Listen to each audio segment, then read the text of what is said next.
Assalamualaikum warahmatullahi wabarakatuh. Nama saya Yudhistira Justisio dari KPI 5B.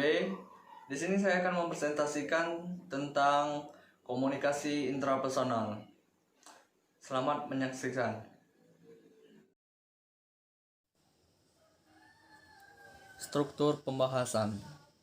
Pengertian komunikasi intrapersonal, definisi komunikasi interpersonal, proses dan tahapan komunikasi interpersonal, dan faktor yang mempengaruhi komunikasi intrapersonal. Pengertian komunikasi intrapersonal.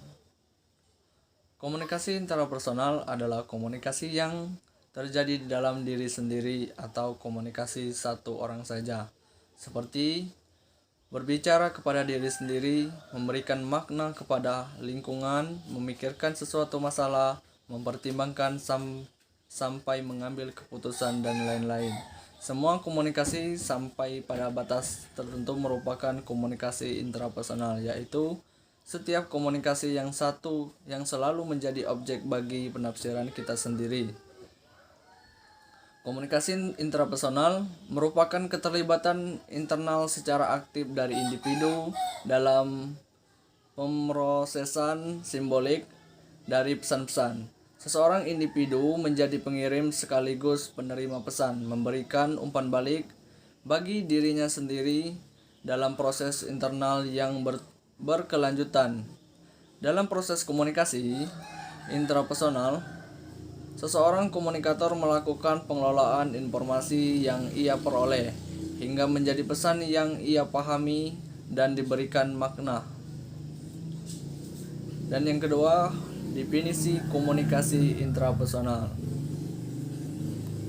Menurut Effendi tahun 1993, komunikasi intrapersonal adalah proses di mana individu menciptakan pengertian, yakni komunikasi yang langsung dari dalam diri, meliputi kegiatan berbicara kepada diri sendiri dan kegiatan mengamati dan memberikan makna intelektual atau emosional kepada lingkungan. Menurut Huda tahun 2013, komunikasi intrapersonal adalah komunikasi yang dilakukan oleh satu orang saja atau terjadi dalam individu. Seperti halnya ketika seorang sedang menghayal, seolah-olah kita sedang berkomunikasi dengan diri kita sendiri. Nah, menurut Black dan Horsen tahun 2005, komunikasi intrapersonal adalah peristiwa komunikasi yang terjadi dalam diri pribadi seseorang. Semua komunikasi sampai pada batas tertentu merupakan komunikasi intrapersonal, yaitu artinya yang terdapat dalam setiap komunikasi selalu menjadi objek bagi penafsiran kita sendiri. Menurut Notoat Marjo tahun 2005, komunikasi intrapersonal adalah komunikasi yang terjadi di dalam sesuatu masalah. Komunikasi ini juga terjadi saat seseorang melakukan pertimbangan sebelum mengambil keputusan. Proses dan tahapan komunikasi intrapersonal. Dalam proses tahapan komunikasi intrapersonal ini, yang pertama adalah sensasi. Tahap pertama dalam penerimaan informasi ialah sensasi. Sensasi berasal dari kata sense, artinya alat penginderaan yang menghubungkan organisme dengan lingkungannya. Sensasi adalah kemampuan yang dimiliki oleh manusia untuk menyerap segala hal yang diinformasikan oleh panca indera. Informasi yang diserap oleh panca indera disebut stimulus yang kemudian melahirkan proses sensasi. Dengan demikian, sensasi adalah menangkap stimulus. Dan yang kedua adalah persepsi. Persepsi adalah pengalaman tentang objek priwisata atau hubungan-hubungan yang diperoleh dengan menyimpulkan informasi dan menafsirkan pesan. Persepsi ialah memberikan makna pada stimuli indrawi. Hubungan sensasi dengan persepsi adalah sensasi merupakan bagian dari persepsi. Persepsi yang dipengaruhi oleh sensasi yang merupakan hasil serapan panca indera. Persepsi juga dipengaruhi oleh perhatian, harapan, motivasi, dan ingatan. Yang ketiga adalah memori. Memori adalah dalam komunikasi intrapersonal, memori memegang peranan penting dalam mempengaruhi baik persepsi maupun pikiran. Memori adalah sistem yang terstruktur yang menyebabkan organisme sanggup merekam fakta tentang dunia dan menggunakan pengetahuan untuk membimbing perilakunya. Setiap stimuli datang, stimuli itu direkam sadar atau tidak. Kapasitas memori manusia diciptakan sangat besar. Namun hanya sedikit orang yang mampu menggunakan memorinya sepenuhnya. Bahkan Einstein yang tercatat manusia yang paling jenius baru mengoperasikan 15% dari memorinya.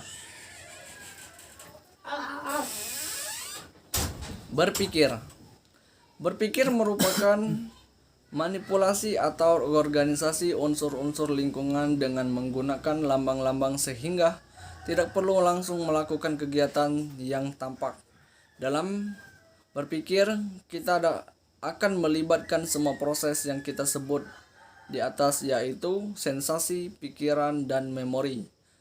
Saat berpikir, maka memerlukan penggunaan lambang atau lambang visual atau grafis. Berpikir dilakukan untuk memahami realitas dalam rangka mengambil keputusan, memecahkan persoalan, dan menghasilkan hal yang baru. Yang selanjutnya adalah faktor-faktor yang mempengaruhi komunikasi intrapersonal. Yang pertama adalah perkembangan. Tingkat perkembangan dalam berbicara bervariasi dan hal ini berhubungan erat dengan perkembangan anak. Orang tua memberikan pengaruh penting terhadap kemampuan anak untuk berkomunikasi. Perkembangan pada individu menuntut jenis komunikasi apa yang akan dipilih. Kedua, nilai. Nilai dapat dipengaruhi interpretasi pesan dan juga bagaimana individu menginterpretasikan ide yang datang dari orang lain. Jika nilai yang dimiliki seseorang berbeda dan tidak ada penyesuaian antara individu, kemungkinan akan terjadi konflik saat melakukan komunikasi. Dan yang ketiga adalah emosi. Emosi dapat membuat seseorang salah menginterpretasikan pesan yang diterima. Emosi mempengaruhi komunikasi yang dimaknai sebagai pesanan subjektif seseorang yang mempengaruhi individu bagaimana berinteraksi dengan seseorang. Jika pada seseorang yang berkomunikasi tidak terkontrol emosinya, maka akan terjadi perdebatan karena emosi yang muncul. Dan yang keempat adalah latar belakang sosial-kultural. Budaya adalah hasil dari mempelajari cara berbuat, berpikir, dan merasakan. Pengaruh kebudayaan menetapkan batas bagaimana seseorang bertindak dan berkomunikasi. Dalam hal ini, komunikator harus bisa menyesuaikan dengan kebudayaan komunikasi agar komunikasi yang berjalan menjadi efektif. Dan yang kelima adalah gender. Pria dan wanita memiliki cara berkomunikasi yang berbeda-beda. Anak perempuan biasanya perkembangan pusat komunikasi di otaknya lebih bagus daripada laki-laki. Dan yang keenam, pengetahuan. Penggunaan bahasa yang umum sangat tepat digunakan jika pengirim atau penerima pesan memiliki tingkat pengetahuan yang berbeda. Pesan akan menjadi tidak jelas jika kata yang digunakan tidak dikenal penerima. Karena pemakaian bahasa yang lazim menjadi faktor yang sangat membantu dalam berkomunikasi untuk menjembati perbedaan yang terjadi. Dan yang ketujuh, yang terakhir, lingkungan.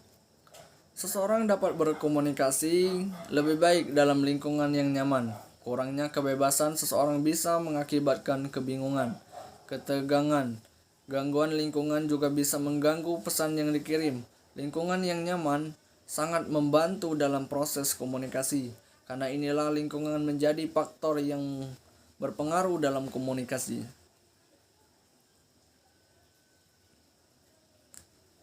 Baiklah, itulah presentasi tentang komunikasi intrapersonal. Saya akhiri. Wassalamualaikum warahmatullahi wabarakatuh.